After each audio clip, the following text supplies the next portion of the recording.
What I have for you now is a story about a man, a porn star, and some handcuffs.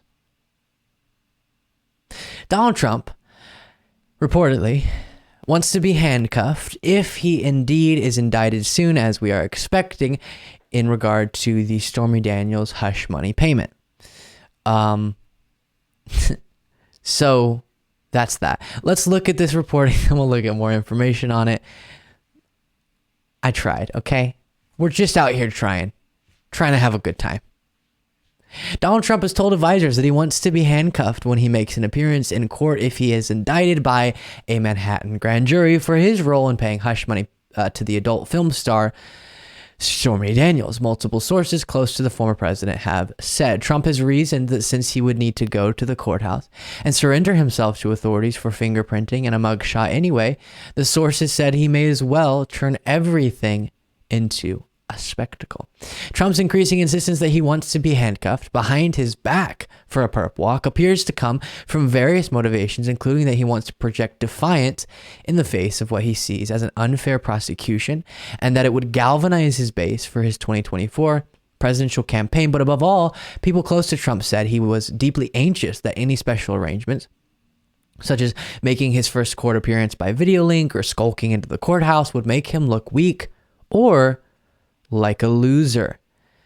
Doesn't want to look like a loser, so instead he wants to be properly handcuffed, walked into the court like any other individual, except 10 gazillion TV cameras pointed at him. So it's to be expected. Of course, he's going to want this whole spectacle, his followers to think, no, the victim, he's such a hero. How dare they do this to him? He's in handcuffs.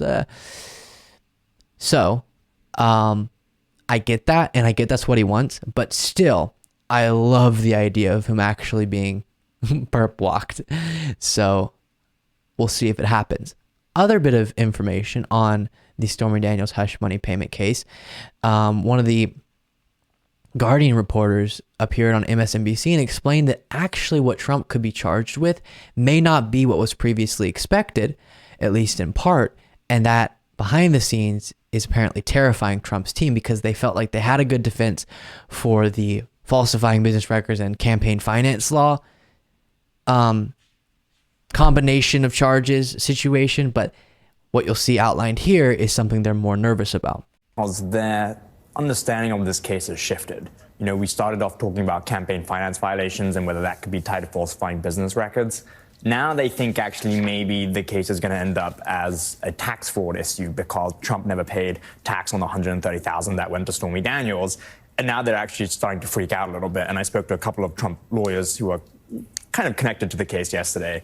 And they actually think this is now more problematic than what they initially recognized. And it sounds like this has filtered back to Trump because Trump seems to think that an indictment's very likely and he is determined to now go to 100 Center Street and be handcuffed. And he's been very specific about where he wants his handcuffs. He wants them behind his back. And so he's clearly thinking this through and he clearly thinks this is very imminent. So when you say that this is now worse than they initially believed, why so? What about it looks worse to them than they first thought? Well, it's because they thought they had a defense for the campaign finance stuff. The legal argument that Susan Nichols, one of the Trump lawyers, made to the DA's office was, well, it's not going to be a crime because of this irrespective test. And the irrespective test is, well, if the money would have been paid irrespective of the campaign, just because Trump's a famous guy, he wants to avoid the embarrassment, then it's not a crime. With a tax fraud being tied to the falsifying business records, that's a much bigger issue to overcome. Right. So also touching on Trump wanting the spectacle, but then providing information that's new to me, that this could be tax fraud related, which would change it up. And those within the Trump camp recognize that and are afraid of that. They felt like they had a good defense against the connection of falsifying business records with also the campaign finance stuff, that being what he ends up being charged with. But instead of being tax fraud, kind of throws a wrench into their equation, as was discussed there. We'll just have to see. We don't know for sure what's going on here, so we just have to wait until it actually happens. Last thing on this, also on Morning Joe, a nice point was made about just pushing back against the Republican talking point that the only reason falsifying business records is even something Trump will be charged with is because it's Trump, because they're trying to go after him. It's political persecution, when in reality, that's just not the case. You know, let's bring it right now, Palm Beach County, Florida, State Attorney Dave Amberg. Dave, first of all, I want to show you these things that people have been charged with in this crime before. And I know you already know this. It's common sense for everybody else, not for the Republicans who are lying to their base, saying, oh, this is a political witch hunt. Nobody would get charged with this if they weren't Trump.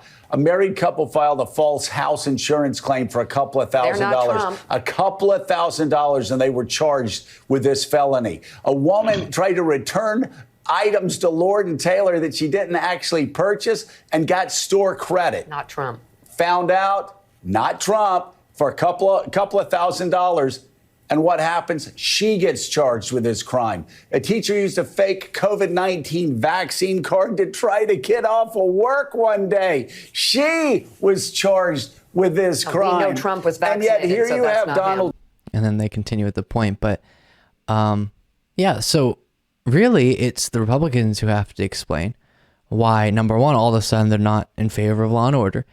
And also why being a former president, being a presidential candidate should make you above the law. They have to explain that. Now, again, as we talked about so much, even though the Trump should be held accountable legally wherever there is evidence of him committing crimes, of course, it's easy and fair to admit this is the least significant case, the Stormy Daniels hush money case.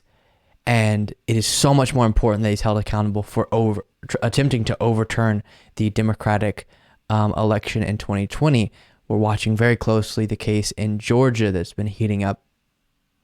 But that doesn't mean also here accountability isn't necessary. And we've seen other people would be charged for something like this. So why wouldn't he? Thank you so much for watching. If you want to be a part of what makes this show possible, plus get access to the full video version of the show hours before all the clips are uploaded to YouTube, plus get the extra bonus show on Saturdays, you can do so by going to lukebeasleyshow.com/membership. That's lukebeasleyshow.com/membership. Link in the description.